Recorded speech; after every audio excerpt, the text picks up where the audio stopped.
a piece of work which is some work in progress. It's an article I'm writing that's taken from my doctoral thesis, and yeah, it's about researching the disciplines.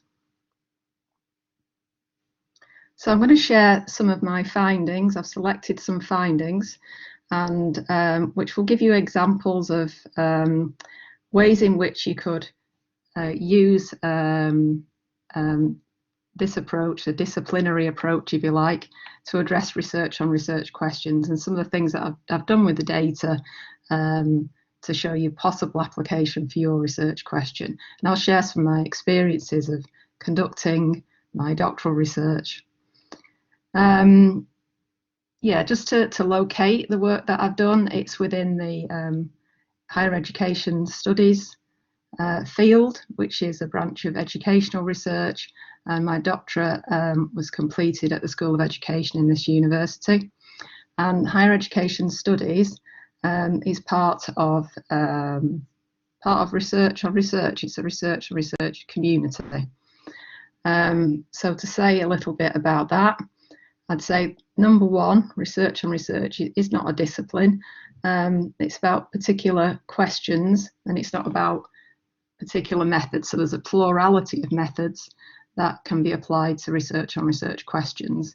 And the topics range from things like reproducibility of research, research culture, you know, things about questions about, for example, researchers' careers, openness, open access, decolonization of knowledge, making dissemination structures fairer, funding allocation, all different kinds of questions about research systems. And there are many research communities and organisations, including RORI, that Jill's already mentioned, and there's a link there if you're interested in to find out more about RORI. We are one of many organisations and research communities. There are also many practitioners and professional groups involved in this space who produce evaluations and reflections on their work, collaborate with academics, and you can see that again in RORI and in other organisations, this collaborative approach to research in this area. If you're interested in further in this, in ideas about mapping research on research, so what is the research landscape, what kind of research is produced here, who is producing it, I've been involved in a study doing just that over the last year, and the report is at the sort of final stages of coming together now. But if you want a sneak preview of that, there's a link here to a lecture that Professor Ludo Waltman gave at Luxembourg University, and Ludo led the analysis on that project. So that's something about research on research. Something else I need to tell you is that the article I'm writing is based on my thesis, and that's the basis of the rest of the material within this presentation. So this was entitled Knowledge Production and Disciplinary Practices in a British University, a qualitative cross-disciplinary case study. So I'm not going to go into all the full exposition of this thesis, obviously, in the next rest of this hour. But it's important, I think, that you understand the basis of the work. So what I was really interested in, given my experiences of working as an information science practitioner and also being a postgraduate research student in education, worked in higher education for quite a long time, and so I became increasingly aware of different pressures and demands for more instrumental or applied research, both in the broader, I suppose, a sort of wider sense in terms of things like the REF, the Research Excellence Framework, and also in more anecdotal ways in things such as training courses being offered on, master classes for interdisciplinary work, how to invitations for researchers to work in a more collaborative manner with those outside their discipline. And I wondered how did that actually play out within different disciplines and fields? What would be the extent and nature of change in disciplinary ways of working. Had things changed? Had working practices changed? And what were the implications of this research for the future of the disciplines? So what I've done is, apologies, this slide's got a little bit mangled there. What I've done is I've drawn out for this presentation and for the paper that I'm writing, I've pulled out 3 different insights.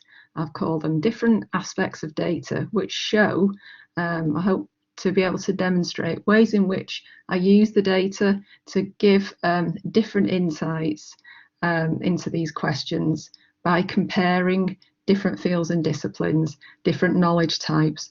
And so I've called these an overview insight.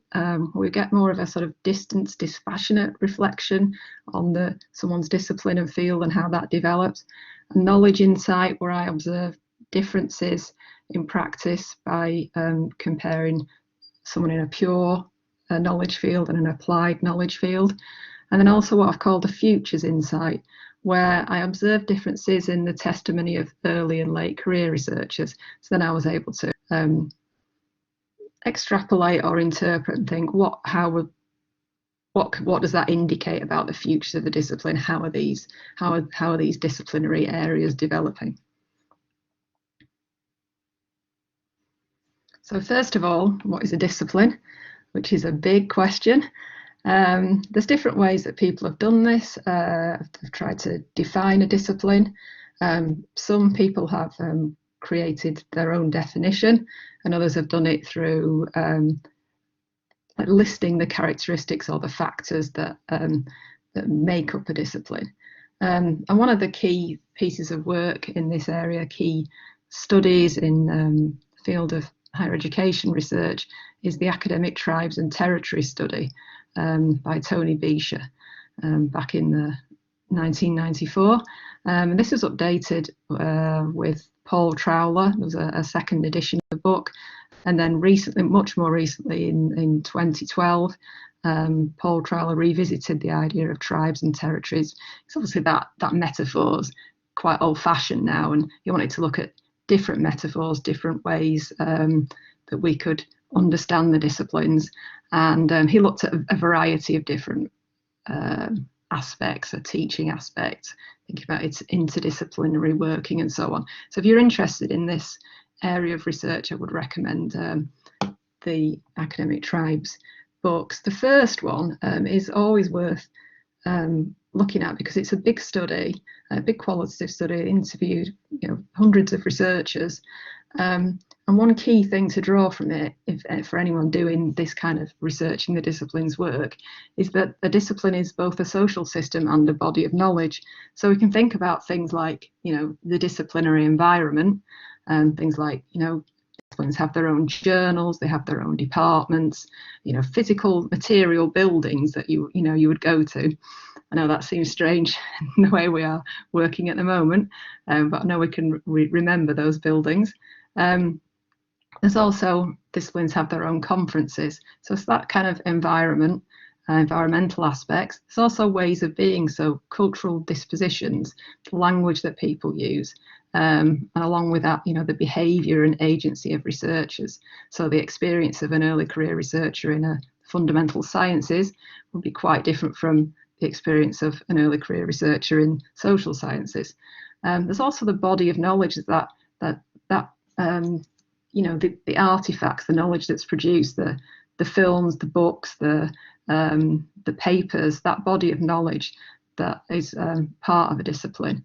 And that knowledge has its own epistemological properties and is generated in a particular way. And in the first Academic Tribes study, Becher talks about he wants to explore the variegated territory of academic knowledge, which I think is a lovely phrase.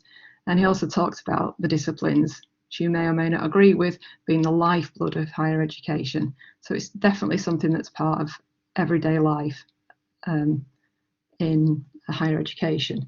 So I attempted to add my own different definition to this, to embrace these two factors of what makes a discipline. So it's two things. It's an intellectual system that contains a dynamic body of knowledge that includes a developed theoretical base.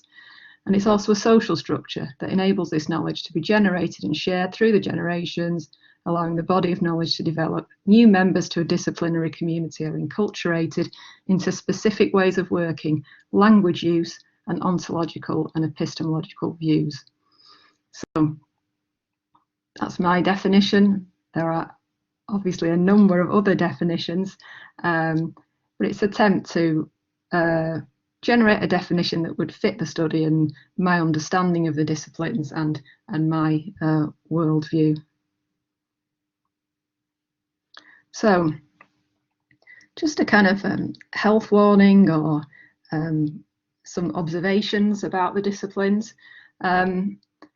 So the disciplines are obviously a construct. We haven't always organised knowledge in this way. There's many other ways that we could organise academic knowledge and that have been done in the past, and the disciplines may disappear and we may work in different ways and organise the knowledge. That, you know, there won't be any new knowledge forms or types, but we may organise them in a different way. But the disciplines have longevity because they have utility, and they have this effective way of creating knowledge, and the things that I mentioned in the previous in my definition.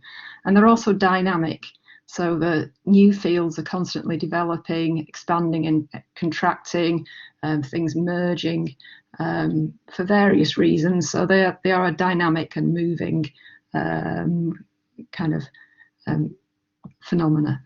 And they're also the basis for multidisciplinary and interdisciplinary research. So all that kind of work, all that kind of fantastic work that usually is set up to address very applied, real-world, complex problems, needs multiple different lenses or applications and lots of different expertise and skills to come to address those kinds of questions. And so that's where people are bringing that disciplinary expertise, that knowledge and training, and those particular theoretical approaches, conceptual approaches to address a question. A bit of a wider point, research is only one knowledge form and it has limitations. So, you know, you can't get an ought from an is. You know, research can provide you with evidence, it can provide you with different, it can test things out, it can do various kinds of things, but ultimately, to make a decision, you will need judgment, which is a different kind of knowledge. You may use emotion, you may use think about what's appropriate for the context in which you're working in, which isn't doesn't rely on what the evidence says. So it's only one. It is one knowledge form. It has incredible uses, but it does have limitations. And finally, research is created in many organisations. Just to flag that up, universities are specialists in this area, but research is also created in many other different organisations outside academia. So this is a little jump now, but I'm going to tell you a little bit about a piece of theory, a theoretical approach, which I found very useful. And this is about just to draw attention to a model or an explanation of how disciplinary knowledge is generated. So there's various different typologies and categories of knowledge and ways of trying to understand knowledge. And Basil Bernstein, the British sociologist, divided knowledge into, he focused on research knowledge, but he also talks about horizontal discourse, which is everyday knowledge, and then he talks about vertical discourse, which is research knowledge, and then he split that into hierarchical and horizontal knowledge structures. So hierarchical knowledge structures, think scientific method. So here we have new theories that are voiced and tested empirically before being rejected or superseding old theories. Theory builds upon itself and extends explanation rather than several competing explanations exist. But there's still a social element here to evaluate truth claims. In horizontal knowledge structures, this is more social science and humanities knowledge. New languages emerge to challenge old ones. So a language is kind of a collection of ideas and theories, if you like. So they can't be subsumed, but provide a new explanation. And within horizontal knowledge structures, actors are concerned with learning the dominant languages. So, you know, you think about when you enroll on a degree course, you want to know who are the key theorists and what are the theories that dominate my discipline. And then thinking about marketing a new language, so a new body of knowledge or a new idea, a new piece of research to challenge an idea. He also talked about single and regional discourses, so a way of describing different types of disciplines. So a regional discourse as draw on singular discourses. So a regional discourse is something that it's very much interested in recontextualizing singular knowledge to apply in practice. So for an example of that would be nursing, for example, that would draw on biology, psychology, sociology, but it also had its own body of knowledge. So a singular discourse is more inward facing, a regional discourse is more external facing and concerned with practice issues, real world issues. If your discourse is more upstream, more inward looking, for example. And we can see these ideas will emerge as we look at the data. You can see how these ideas are interesting. Something else that's worth mentioning is the I won't mention this. This doesn't come into the later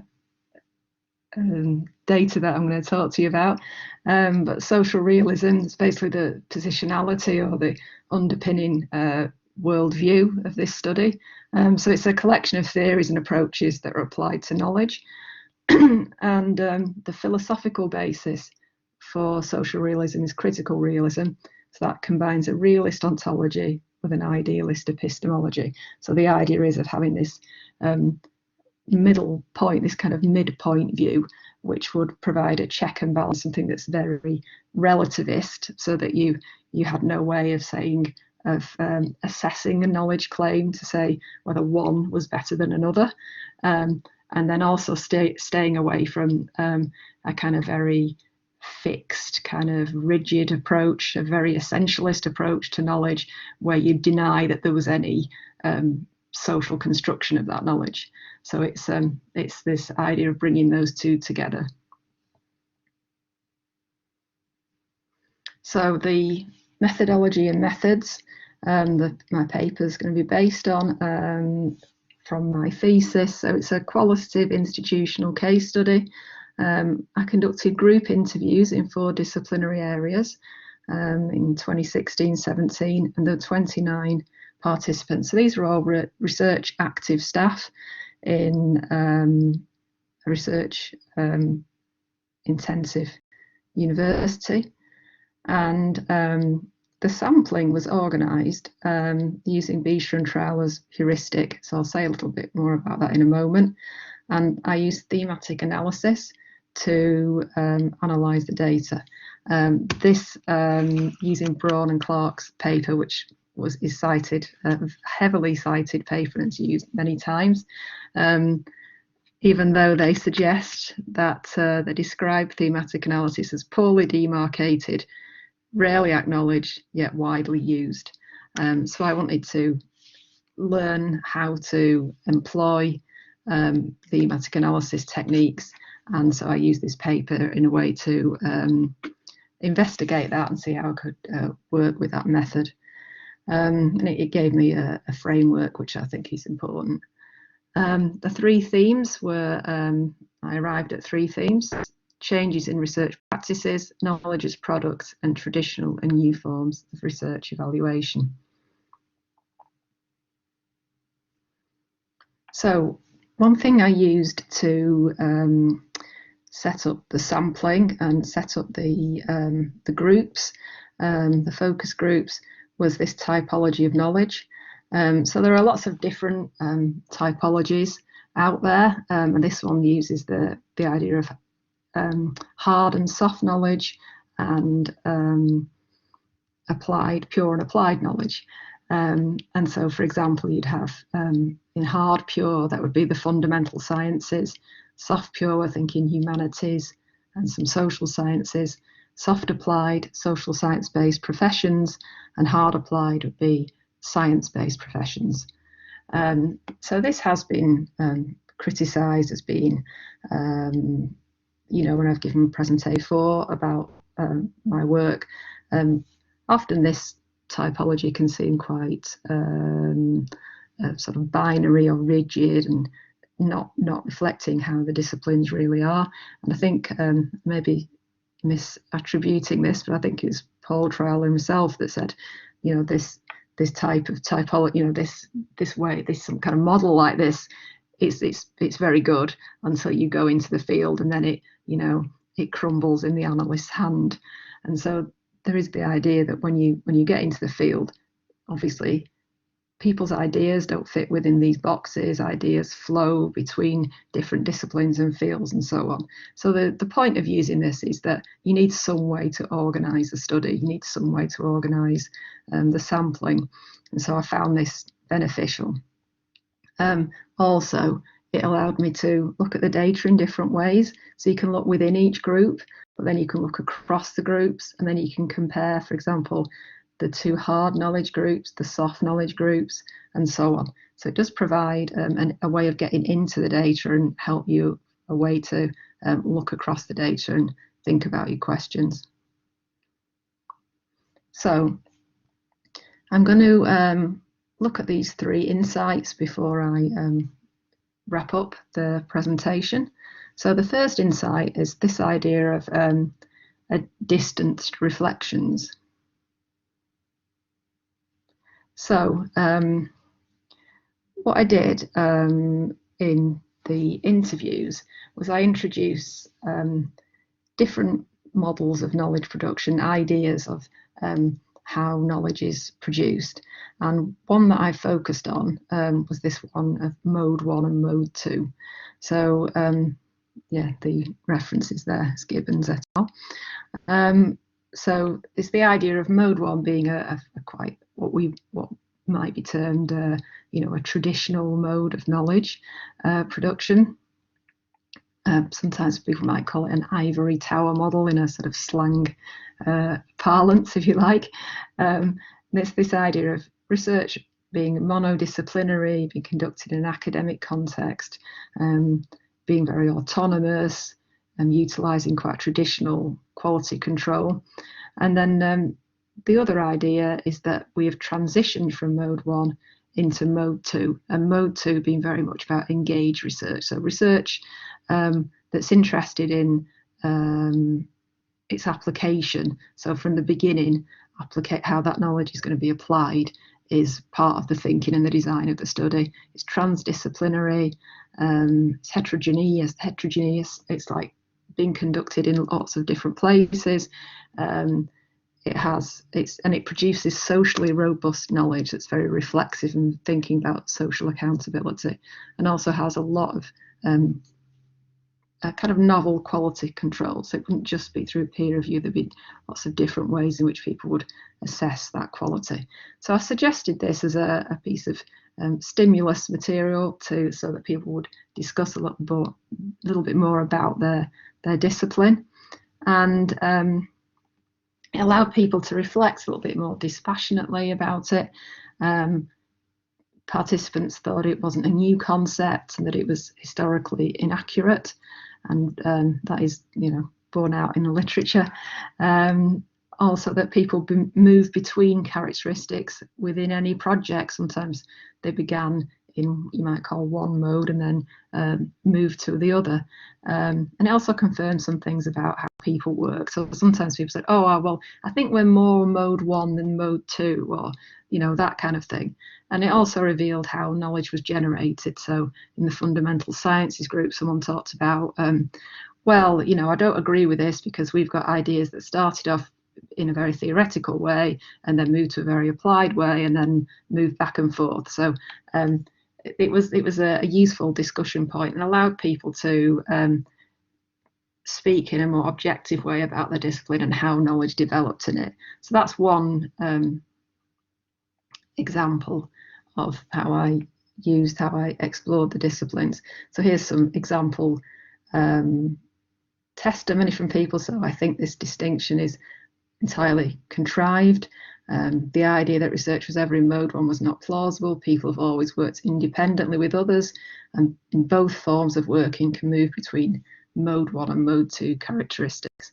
So it was a useful discussion point. So I'm going to move on to a knowledge insight. So I'm going to compare two different groups and show how their testimony converged and diverged. So I'm going to look at this. In this example, it's data from the hard pure group, so the fundamental sciences group, and the hard applied group, which are the science-based professions group. And I asked them some questions about peer review and about impactful research, and about if anyone had ever been prevented from presenting their research and ideas that were seen as too controversial. And so the group converged on the idea of peer review because they felt that it was an essential part of their work, that would be self-regulated, and unsubstantiated claims were thrown out. And so peer review was valued, and it was an intrinsic part of knowledge production. So, for example, this is in the hard pure group of fundamental sciences. I think in our discipline, it's actually good to be wrong. Once you've gone through the process that's correct, we generally assume that we're wrong and wait for someone to correct our papers. So if you stop people saying the wrong thing, and this is at a very scientific level, if you stop people saying the wrong thing, you disrupt the process that we go through. So that's getting into, thinking back to Bernstein, that vertical structure of producing knowledge and of knowledge claims being assessed and tested. And this is in the hard applied area, so you can see the way the two groups are concurring and they're converging on this idea based on the knowledge type of their discipline. So, you have to be careful about what you're thinking of as knowledge. There's a big difference between data, knowledge, and interpretation. Then at the end of this testimony, I think you have to be very careful to distinguish between what's value-free data and what's interpretation. So you can see that convergence there on that level of the knowledge type that people are working with. So when it came to the other part of the group, if you like, so the other axis, so the pure and applied aspect of the group, so this is where you can see that they're diverging when we're talking about dissemination and impact of research. So in the hard pure group, people appeared to have more latitude in the research process as the knowledge they produced wasn't applied. So this is the pure side of it. So I guess it's a plus side for doing something that has absolutely no impact. And then there's some laughter there. I've never felt at all constrained, never felt like anyone else is telling me what I should research, what views I should have on any of this stuff. So this is, I asked them about if they've been prevented from speaking. Is there any, anything you might not go somewhere because you think it's too controversial? You might not go to a certain topic. So it's like, no, I have latitude. This is, I can take the research forward in the manner I choose, more control, more autonomy, and so forth, and less outside influences or commentary on the research and the research process. And that's another example. Someone saying from the hard pure area about not being controversial, and the research is self-limiting and we're data-driven. So that's another example of that type of perspective. In the hard applied group, people talked about, it wasn't just peers that would comment on the research, but it was the press and other stakeholders like advocacy groups, lobbyists, policymakers, politicians. So everyone was interested in the research, in the process. Things were more on show and more visible, and people more interested in and commented on it and had opportunities to comment on it. And so someone here is talking about, in dealing with the press and dealing with and working in that kind of pressure cooker environment. So, I think it makes it more interesting because you've got to, and then people are laughing because they know what this person's talking about. You've got to keep control and keep away from the negative because it can draw comments from afar, especially now you've got social media. So you need to focus on the data and don't be driven by the negative side and controversy that might perpetuate itself out of control. So you can see how this is completely different perspective and attitude for someone in this applied context than from someone in the pure context, but they both have that same perspective in terms of the type of knowledge that they're working with. They're both talking about being data driven and peer review being important, and assessing the knowledge type is very similar. Value-free data, those kinds of perspectives coming through. So these examples are ways of showing how, looking at and comparing these two areas just gives you that insight, because you can look at the data in a different manner. Conscious of time, so I'm going to move on to the next example. So this example is about possible futures. So what I did was it was purposive sampling for this piece of research. So I recruited people. I wanted to get researchers who had different levels of experience, so from early career to professors, late career researchers.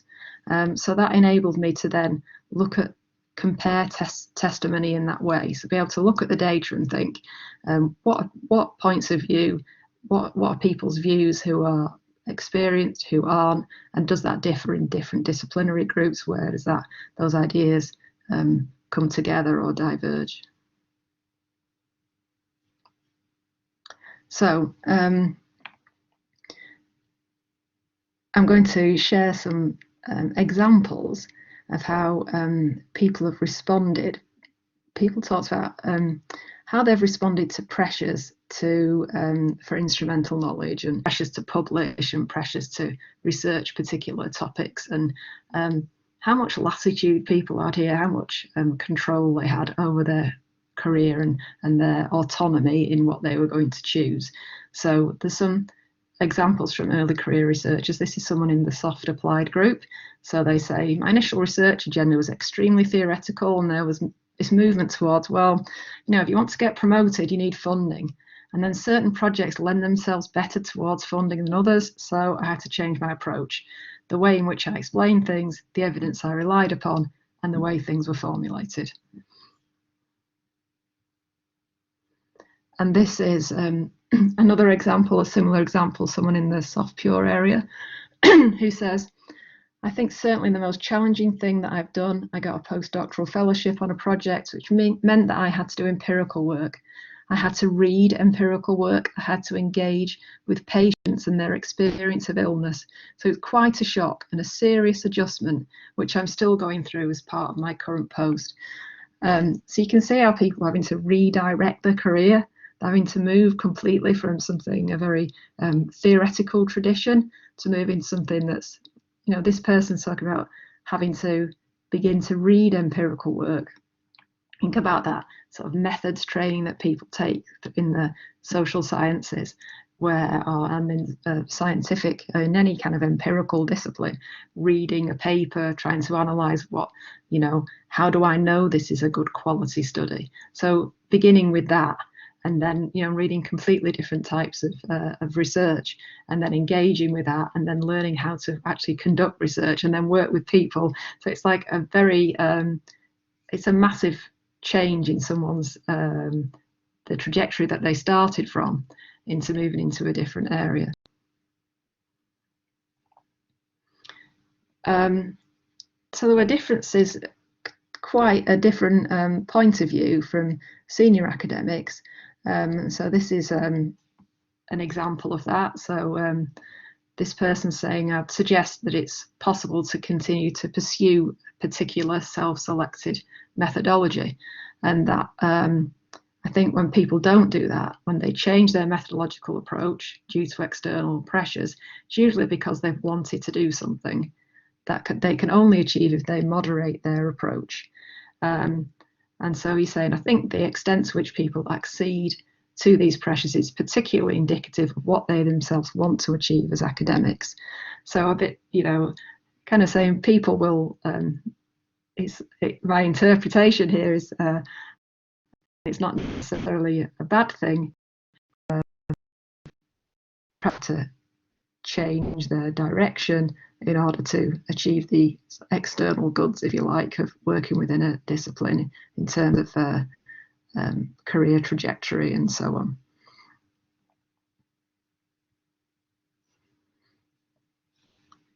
So in the study, mid-career and senior people, they spoke about more minor things such as tailoring research methods, or they might highlight a particular outcome in a funding application, but there were much more personal and conscious changes in research methods and topic areas, people changing completely changing their trajectory from early career researchers. And you can see it's especially in the soft knowledge areas. So that's where that data was coming from those early career researchers that I've referenced there. This is in juxtaposition from testimony from an early career researcher in the hard applied group who started out and remained in an empirical field. So you see I'm combining, I'm looking there at early career and late career, and then also looking at soft knowledge and hard knowledge and looking at drawing something out there. So there's different sort of slices and ways to get in and look at the data. Okay, so to round things off and talk a little bit about the benefits of a disciplinary approach. So I looked at gave three different examples from the data. So one was this idea of the mode 1, mode 2, basically a model of knowledge production, which allowed people to talk in a more distant way about how their knowledge was produced in their discipline. So they could speak a little bit more dispassionately about their field and discipline. So that was one way gave me one kind of way of looking at the data, one different type of data. Then the second example was the idea of comparing the hard applied and hard pure, the sort of divergence and convergence of the data based on how applied or pure the knowledge was. And then I also compared this experience of early and late career researchers. And so we could see commonalities and differences in the disciplinary ways of working. So I'm aware that these conclusions are a little bland at the moment, as this is a work in progress, and I'm very much focused on the data and the methods as opposed to the contextualization of this data in the wider literature and the application of the theoretical ideas, which were obviously I explored fully in my thesis. So I'm still working on how best to bring in those the theoretical ideas and the literature into my paper, into the kind of final conclusions and interpretation of the paper. But I've hoped today to have demonstrated, disciplinary practices are varied, and that researchers reported changes to their ways of working and the knowledge they produced. And there were changes in research orientation, as I've mentioned there, from early career researchers, and they were particularly in pure knowledge areas. So they were becoming what Bernstein would say more region-like, so within the pure area, taking that empirical turn, that's moving that more towards looking outward facing, looking more towards the world. Comparing across disciplinary groups reveals differences and commonalities, and that can illuminate something in your research question. So you could focus on, depending upon what the question was, it may be a question about gender, it may be a question about other characteristics, it could be a question about anything, but the point is that you could combine two different variables, if you like, and now in order to be able to say, okay, well, what's women's experience across these different disciplines? How does that compare? Let me look at different fields. So that's another possibility. And understanding how wider research system imperatives play out in a disciplinary context enables better tailored initiatives to create better research and a better culture. So if you're interested in, if that's one thing you're interested in, is the how can we make, a research and research context, how can we make the research system better, how can we create a better culture, then understanding how people work, because they work so entirely differently, it's really important to understand that and understand the knowledge that people are working with, in order to make those initiatives bespoke, in order to understand how people work, in order to answer your questions and address these policy issues. Thank you.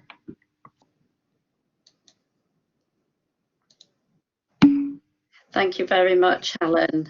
Many thanks for sharing such an extensive study, and I'm sure one that has got huge implications for how we operate in the future. And certainly for me, it's triggered a process of self-reflection on myself as a researcher, and the importance of understanding where researchers are coming from and the implications and influences that they're under. So yeah, excellent. Lots of food for thought there, I think, for all of us. I just wonder if anybody has got any questions or comments or input. As Helen says, this is a work in progress. I think this is the basis of a paper, isn't it, that you're currently developing. So as well as questions that we might have about the actual content, if there's any input or suggestions that you have actually for that paper, I think Helen would find that useful as well. I'm just going to have a look in the little chat line. You've got thank yous in there and really interesting, and many thanks. So all very positive. We haven't got any questions yet, but if anybody would like to type one in, or indeed put the microphone on for a small enough group. Okay, thanks, Anna. So a question from Anna then. Over to you, Anna. Helen, this is really interesting. I'm just trying to share my video. I wonder whether and maybe that, I understand that may not have been the aim of the research, but I wonder whether in your interviews there were any references to interdisciplinarity, especially in the context of people having to reposition themselves in their careers and having to reposition their research in terms of how their careers were evolving. Thanks, Hannah. Yeah, people did talk about a pressure to conduct interdisciplinary work. That was one of the that was reported across the board. I think that there was this pressure to work in that way, and for some people that was they already worked in that way, and that was a kind of common a garden type everyday experience for some people. For other people that was quite alien, and was, people didn't particularly want to work in that way or found it very challenging to work in that way. So, for example, in some testimony from the hard pure group, sort of working in a multidisciplinary way would be something where it would have to be as a result of a problem that came up in the course of producing the research, or we need input from someone from a different discipline. And so that was the way that would be taken forward, rather than starting at the beginning and saying we're going to produce something in an interdisciplinary fashion. There were some researchers from the some ideas from the hard pure area of people talking about, and one researcher talked about looking for different fields and different areas where the language was contiguous enough, that ideas that would relate enough to her area, so that she could think, well, yeah, I think we can add something here. I think I can participate or collaborate with someone. So there were, yeah, there was different responses to the idea of interdisciplinarity, but people all felt a pressure to work in that way, and we're aware of that. Yes. Okay, thanks for that question, Anna. I see we've got one from Emily Nunn. Did you find there were any disagreements between the researchers in their disciplinary groups? For example, different understandings of the same discipline? And I don't know if, Emily, you want to add anything to that, or I'll hand that question over to Helen. So any disagreements between the researchers in their disciplinary groups? Yeah, what I found with the groups was that people were able to speak quite openly. They felt quite a good communication between the groups, and people, you know, there was some humour, and people were able to connect with each other. Even in groups where people were from different fields, they were under the same disciplinary umbrella, and there was, you know, they were in the same institution, so that increased the kind of cohesiveness of the discussion. So that was kind of the atmosphere of the groups, really. In the multidisciplinary group that I did at the end, there was, the data was a little bit different, so that people would people had to explain a little bit more about how they worked, because they were with people who weren't from the same area as them. Within one example of people disagreeing in one of the disciplinary groups was in the humanities group, when someone spoke about the idea of not researching. I was asking a question about topic choice, how you choose which research topic that you look at, and how far is it is there any research that can be done that's researcher led, that's curiosity led, and isn't subject to you know, what is funded. So people in the humanities group, people were talking about, some were saying, well, there's certain topics that, you know, they're very PC, that you have to have particular views on them, and I don't go near those topics, you know, or if you, not I don't go near those topics, but you wouldn't go to that topic if you didn't hold a particular view. If your view wasn't going to concur with that, that you wouldn't take that, you wouldn't look at that discipline, you wouldn't look at that topic. And talks about this idea of, you know, a PC idea, politically correct, you know, kind of stance, if you like.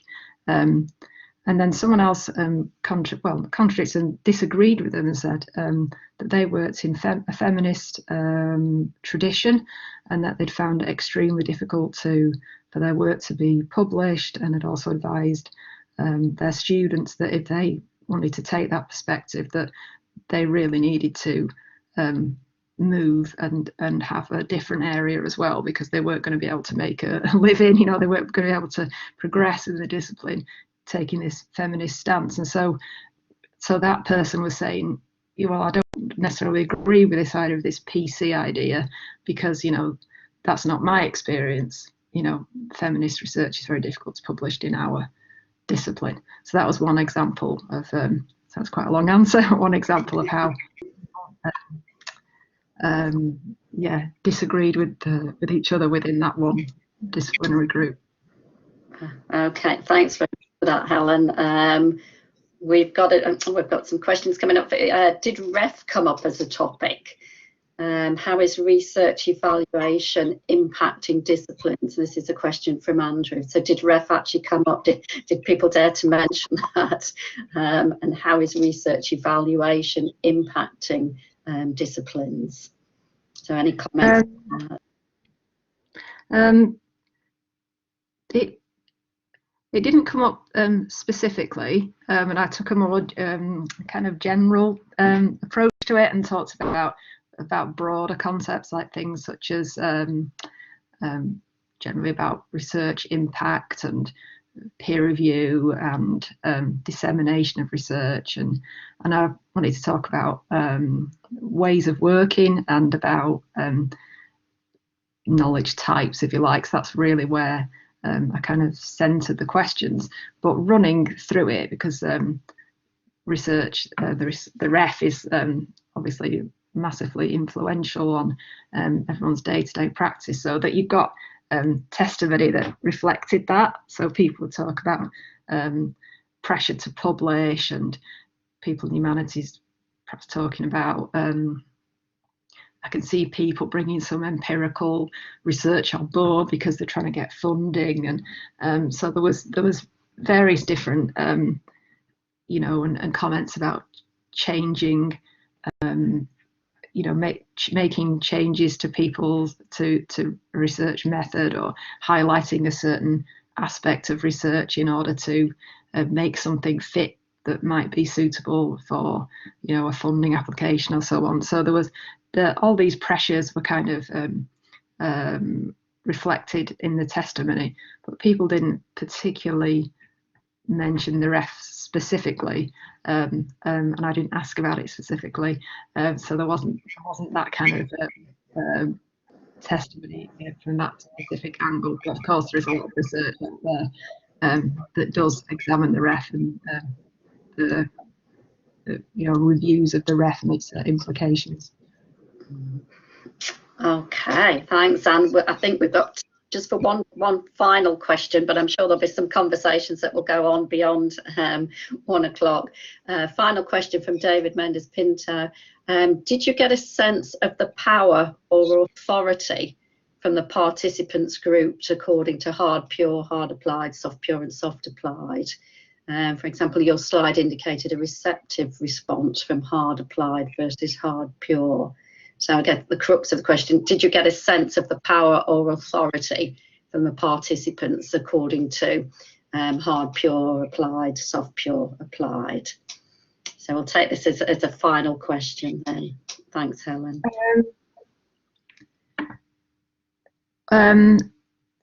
If you're meaning about the within the individual group, then there was actually because the people knew each other, then there wasn't any kind of restriction on anyone speaking freely.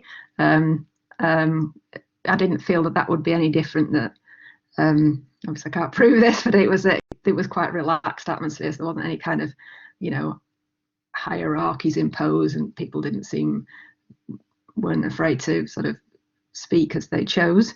In terms of